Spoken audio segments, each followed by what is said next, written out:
What if I told you trees can talk? No, not in words, not like you and me, but in whispers through underground networks. They warn each other of danger. They feed their young and they even help their neighbors heal. That isn't just a fantasy, it's real, documented, proven by science. Stick around till the end because what you're about to learn might just change the way you see the trees forever.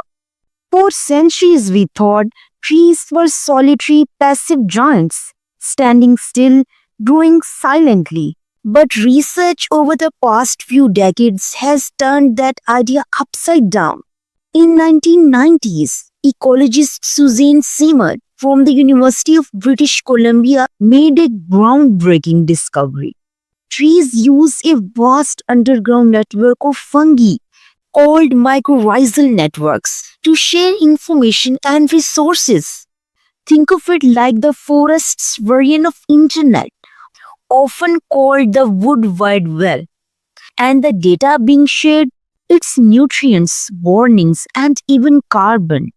And here's the wild part. Some trees are better communicators than others. Want to know which one play the role of mother trees and how they support entire ecosystems? Don't go anywhere. So how exactly do trees talk?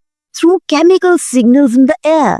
When insects attack one tree, it releases signals toward nearby trees to produce bitter chemicals that make their leaves less tasty.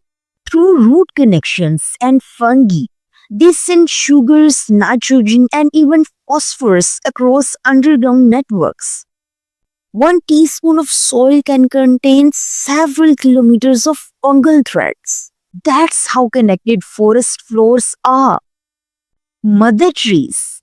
Older, larger trees known as mother trees send extra nutrients to young saplings, even if they are from a different species. In experiments, trees connected via the wood wide web had a 4x better survival rate than those that were isolated.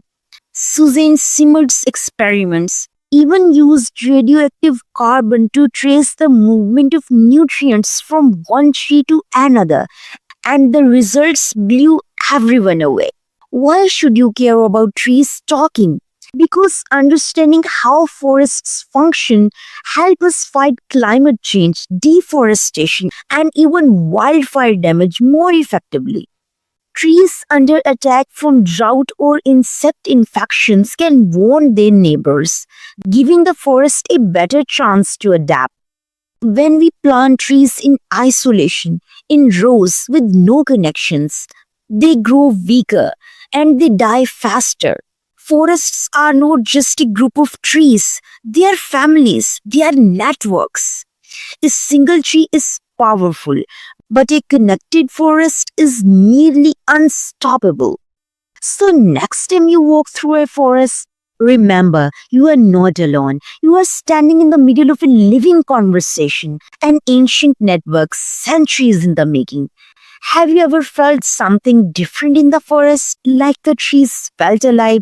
Let us know in the comments. We'd love to hear your story.